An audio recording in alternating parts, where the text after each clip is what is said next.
Okay, I'm just gonna do this. This is like the intro. Hi there, we're here at Woodstock Fruit Festival 2015. Howdy. Day No idea. 5. It's Friday. Friday. For those of you who don't know, this is Conor McMillen. Hi, nice to meet you.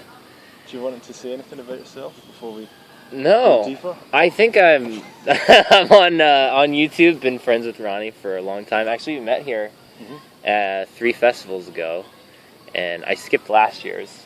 I went to 2 before that. This one's my 3rd. Anyway, it was like 4 years ago. Yeah.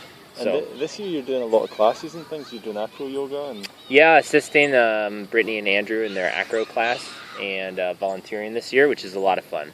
Really am enjoying working in the kitchen and having a community within a community. Tell me about acro yoga. It's interesting exercise. Yeah, if you don't know, acro yoga or partner acrobatics is generally a 2-person sport. It can be a lot more than that, but the type that I generally do is called L-basing.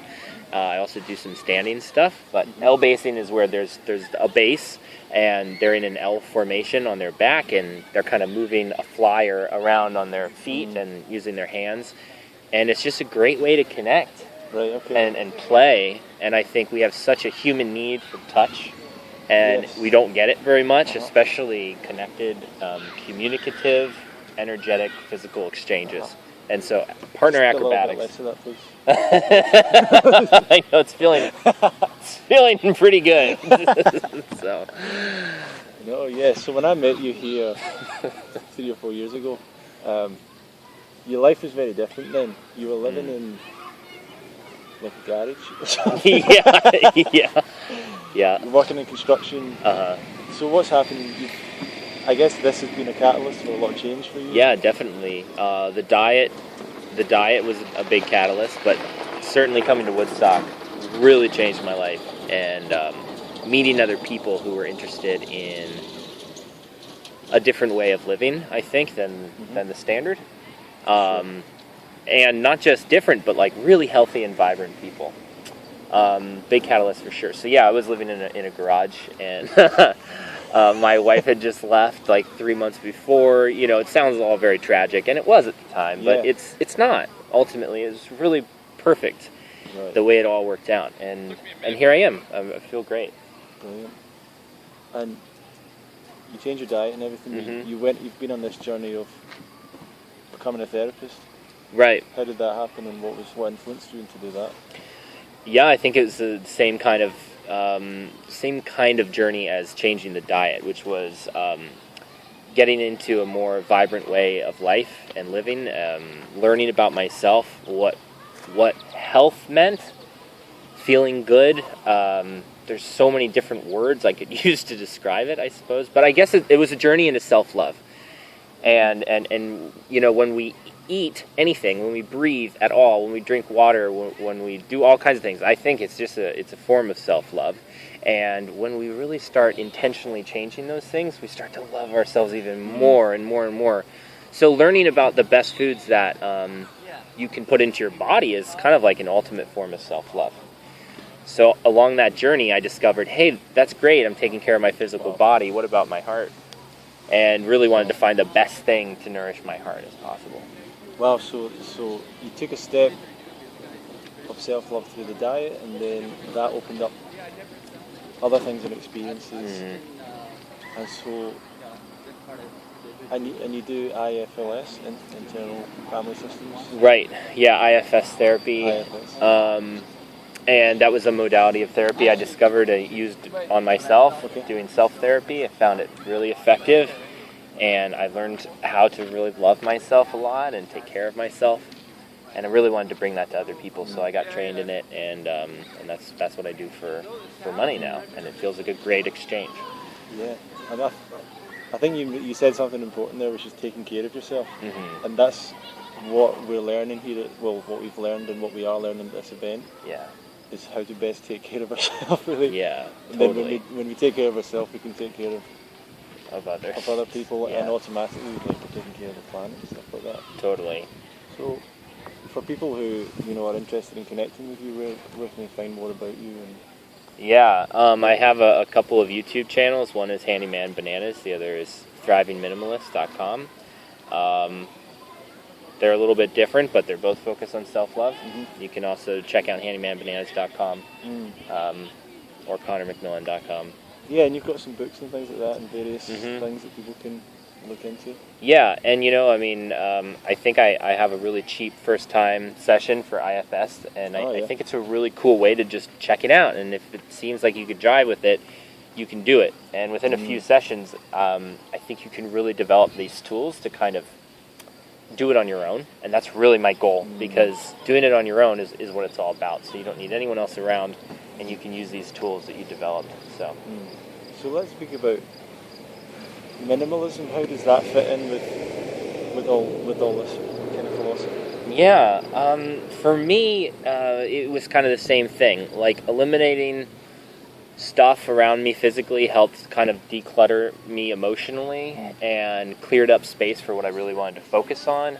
So created more space for love and connection and passion, rather than stuff and needing to worry about stuff and like take care of it and pack it up when I move and spend money on it and then have it break. I live pretty simply at this point in my life, and it really feels good. It feels like it aligns with everything else I'm doing. Nice. So going into something else, you've got a totally different view of, experience of relationships and the way that you look at relationships and connecting with people and things like that. How did you get into what do you call that? What's your approach towards what do you call it? I don't know. I think I like to say I really like connecting with humans. I have a lot of love for people. I think that there's a lot of traditional relationships where there's a lot of shame involved in it, and I think it's pretty natural to have a desire to connect with multiple people. And that doesn't mean that you necessarily have a desire to go have sex with a whole bunch of people, but it means that you might have attraction to someone. And in a lot of relationships, you're not allowed to or supposed to do that, and that can be really challenging. Right. So my view is, I don't like using labels in the relationships that I'm in. I want to be label free. I suppose if you were putting a relationship label on it, it would be something like the polyamorous label. But even that feels kind of structured to me. Right. So I like waking up every day and choosing the person or people I want to spend my day with.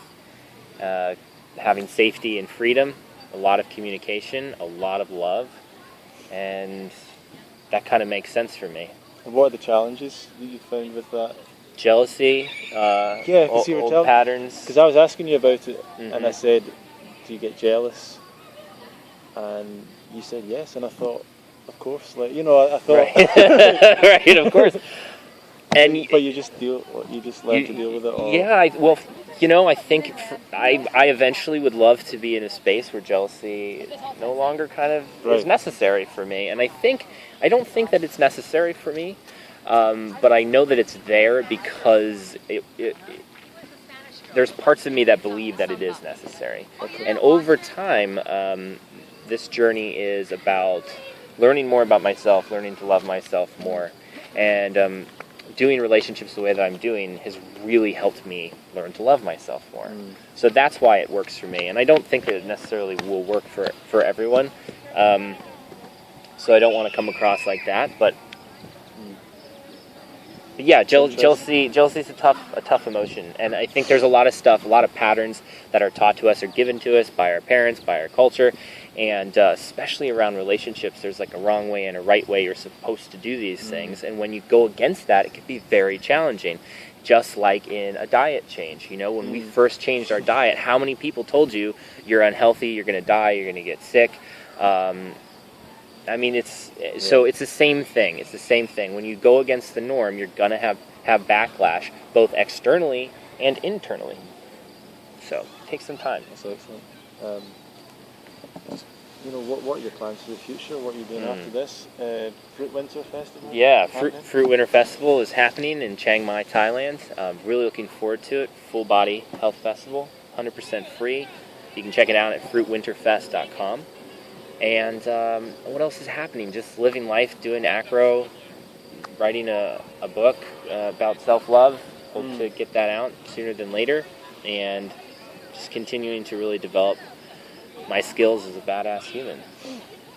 If you got a final message for the people out there watching this video? I love you so much, and I really think if you want something, if you want to make some changes in your life, that you can absolutely do it. Don't let anyone tell you you can't. And even if that looks really freaking weird, believe in yourself, because you are what you have. Take care of yourself first and foremost. I think it's really important that we love ourselves first and then love others after. Thanks, Conor. Thanks, brother. So everyone out there that's watching, we're at the Woodstock Foot Festival. You can check that out, woodstockfootfestival.com or thewoodstockfootfestival.com. You can see more from Conor if you've not seen him before. Handyman Bananas, Thriving Minimalist, Conor McMillen. Is that a channel? McMillen, or a channel? Yep. a bunch of channels. And subscribe to this channel for more videos, or like this video and click on the adverts so I get some money. And that's something that Jason was saying. You to get me. that 8 cents? No, yeah. Jason said you should tell people clicking. Really? Oh, that's cool. I didn't think about that. That's smart. Yeah. Okay. So thanks everyone for watching. And thanks, guys. Cool. Cool. That was pretty good, man.